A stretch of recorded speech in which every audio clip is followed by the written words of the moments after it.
Friends, आज capacitor को जानने के लिए हम कैपेसिटर का पहले थ्योरेटिकली अभ्यास करेंगे, उसके बाद बारी बारी उसको प्रैक्टिकली देखेंगे कि कैपेसिटर को कैसे टेस्टिंग किया जाता है, सीरीज कनेक्शन कैसे किया जाता है और उसका पैरेलल कनेक्शन क्यों किया जाता है। कैपेसिटर वो डिवाइस है जो इलेक्ट्रिकल एनर्जी को स्टोर करती है। ज़्यादातर इलेक्ट्रिकल जो पंखे होते हैं, मोटर होते हैं और चौक वाले जो लाइटिंग सोर्स होता है, उनमें पावर फैक्टर को करेक्ट करने के लिए कैपेसिटर का यूज किया जाता है। तो सबसे पहले हम कैपेसिटर की वैल्यू फाइंड करने का प्रैक्टिकल करेंगे।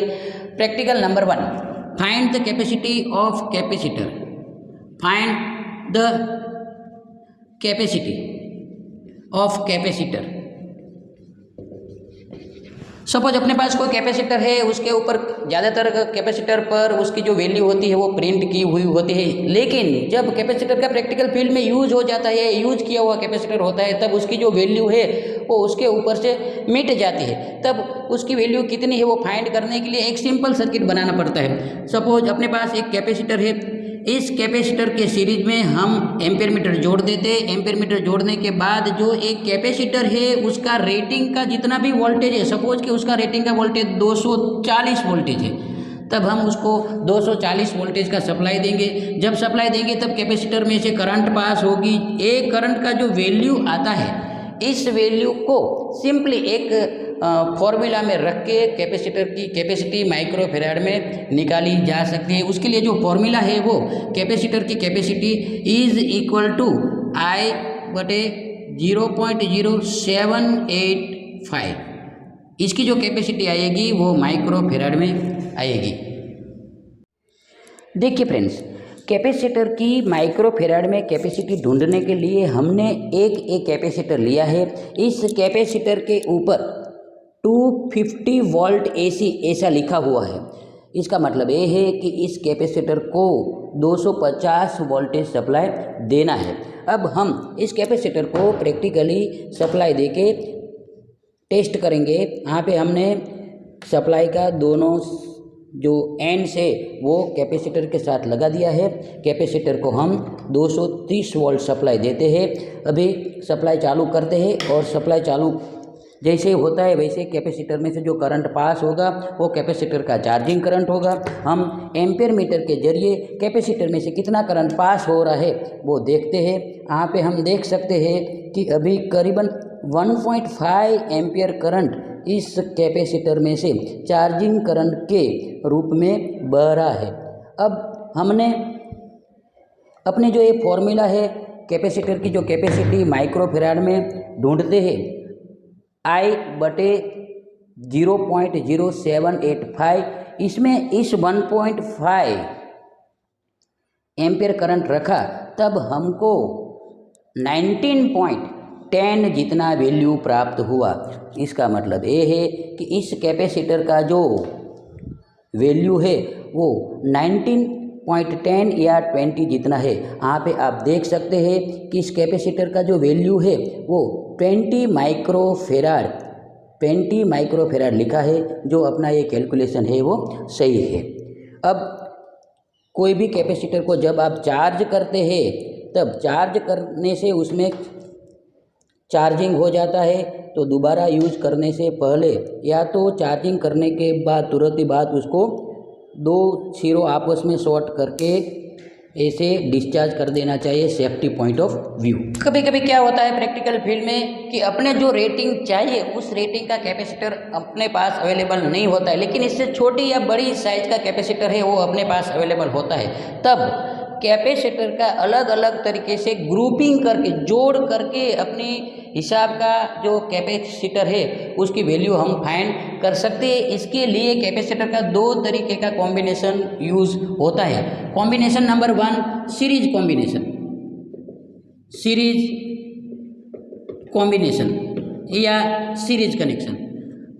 सीरीज कनेक्शन को समझने के लिए हम यहाँ पे 2 एग्जाम्पल लेंगे। एग्जाम्पल नंबर 1, सपोज अपने पास 20 माइक्रोफेराड का 2 नंबर कैपेसिटर है। इनको हम सीरीज में जोड़ेंगे तब इसका इक्विवेलेंट कैपेसिटेंस कितना होता है वो देखने के लिए दोनों को हम यहाँ पे सीरीज में जोड़ देते हैं। सीरीज में जोड़ देने के बाद ये जो दो टर्मिनल है इसके बीच में अपने को जो कैपेसिटेंस मिलेगा वो कैपेसिटर का इक्विवेलेंट कैपेसिटेंस होगा, जिनको बोलते हैं CT। यहाँ पे अपने 20 माइक्रोफेराड का 2 नंबर्स कैपेसिटर सीरीज में जोड़ा है। फॉर्मूला के हिसाब से 1/CT is equal to 1/C1 plus 1/C2।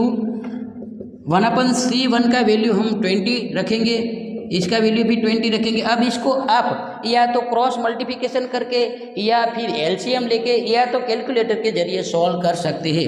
1/20 का मतलब होता है 0.05, 0.05 दोनों का जोड़ कर देते हैं तब हो जाता है 0.1। ये जो वैल्यू आई है वो 1/CT की वैल्यू आई है।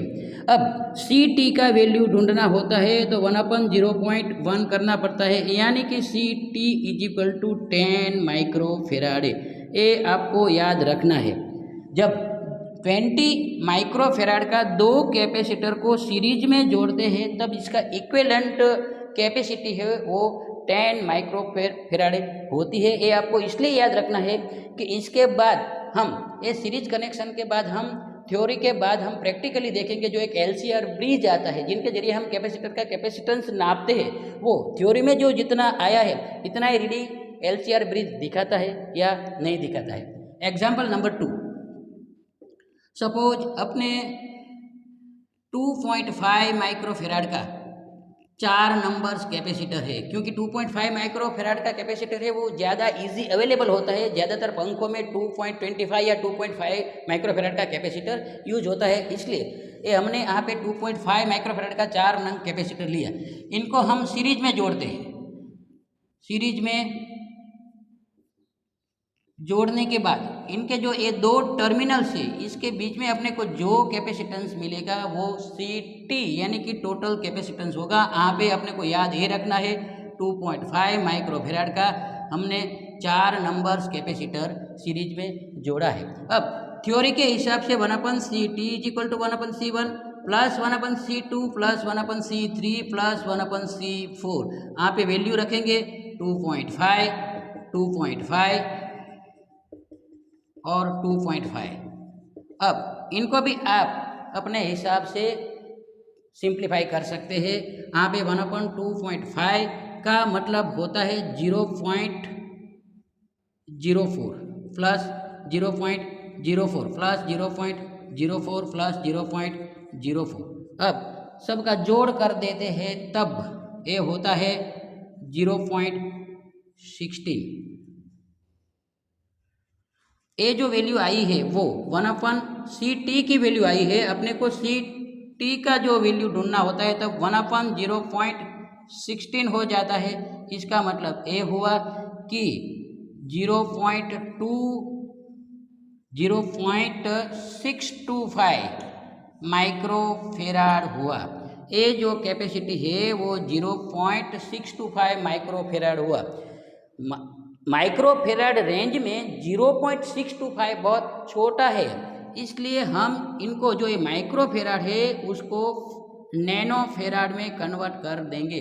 1 माइक्रोफेराड बराबर 1000 नैनोफेराड होता है, इसलिए 0.625 इंटू 1000 करेंगे तब 625 नैनोफेराड अपने को मिलेगा। यानी कि ये जो कुल कैपेसिटेंस है इसकी वैल्यू यहाँ पे अपने 2.5 माइक्रोफेराड का 4 कैपेसिटर जोड़ा तब उसका जो इक्विवेलेंट वैल्यू होता है वो 625 नैनोफेराड हुआ। ये बात अब हम प्रैक्टिकली प्रूव करेंगे। अब हम कैपेसिटर का पैरेलल कनेक्शन देखेंगे, parallel grouping of capacitor. Parallel connection of capacitor. Parallel connection of capacitor को समझने के लिए हम दोबारा वही एग्जांपल लेंगे। सपोज कि अपने पास एग्जांपल नंबर 1, सपोज अपने पास 20 माइक्रोफेराड का 2 नंबर्स कैपेसिटर है। अब इनको हम पैरेलल में कनेक्शन करेंगे। कैपेसिटर नंबर 1 और कैपेसिटर नंबर 2, दोनों को हम पैरेलल में कनेक्शन कर देंगे।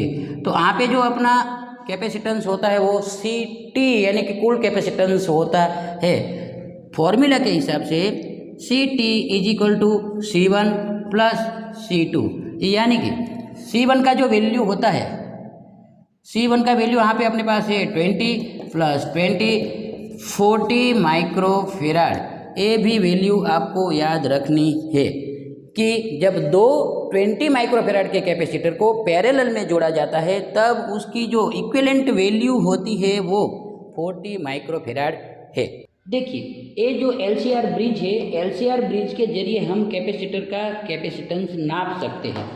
LCR ब्रिज को पावर सप्लाई के साथ जोड़ देते हैं। यहाँ पे हमने 230 वोल्ट के साथ एडेप्टर के जरिए LCR ब्रिज को जोड़ दिया और इसका जो पावर ऑन करते हैं तब इस दोनों जो लीड है इसके बीच में जितना भी कैपेसिटी का कैपेसिटर होगा वो वैल्यू शो करेगा।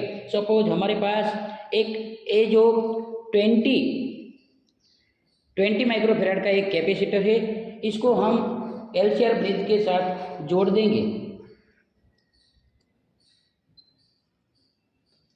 अभी ये जो LCR है 19.94 यानी कि करीबन 20 माइक्रोफेराड जितना रीडिंग शो कर रहा है।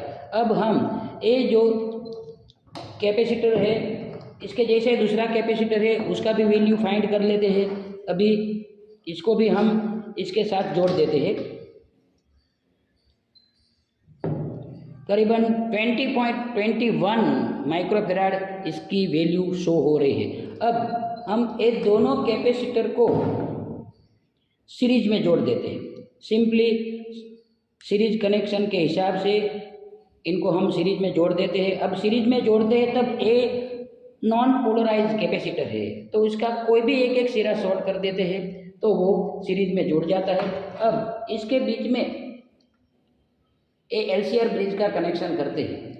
आप देख सकते हैं कि 20 माइक्रोफेराड का दो कैपेसिटर जब सीरीज में जोड़ा गया तब उसका जो रिजल्टेंट कैपेसिटेंस है वो 10 माइक्रोफेराड अभी शो हो रहा है। LCR ब्रिज में आप देख सकते हैं दोनों का जो रिजल्टेंट माइक्रोफेराड है वो 10 माइक्रोफेराड दिख रहा है। इस तरह जो हमारे पास ये जो नए कैपेसिटर है, एक कैपेसिटर का वैल्यू हम यहाँ से नाप लेते हैं 2.5। यहाँ पे ये भी शो हो रहा है 2.50 माइक्रोफेराड का एक कैपेसिटर है, इसकी वैल्यू 2.5 है। अब इसके जैसा ही नया कैपेसिटर 4 है, इनको भी हम सीरीज में ऐसे जोड़ देते हैं। सिंपली 4 कैपेसिटर को सीरीज में जोड़ देने के बाद उसका रिजल्टेंट कैपेसिटेंस कितना होता है वो हम LCR ब्रिज के जरिए नापेंगे और थ्योरी में जो हमने उसका वैल्यू देखा था उसके साथ कंपेयर कर देंगे। ये चारों 4 जो कैपेसिटर है वो हमने सीरीज में यहाँ पे जोड़ दिया है। अब इसके बीच में LCR ब्रिज लगाएंगे और देखेंगे कि 4 कैपेसिटर 2.5 माइक्रोफेराड का 4 कैपेसिटर जब सीरीज में जुड़ता है तब इसका जो मान है वो 625 नैनो फेराड है। यहाँ पे आप देख सकते हैं इसका जो यूनिट आ गया है वो NF यानी कि नैनो फेराड जितना उसका वैल्यू शो हो रहा है। जो हमने थियोरेटिकली बोर्ड पे देखा था कि 4 2.5 माइक्रोफेराड का कैपेसिटर है उसको सीरीज में जोड़ते तब उसका रिजल्टेंट वैल्यू है वो 625 माइक्रो नैनो फेराड होता है, यहाँ पे शो हो रहा है।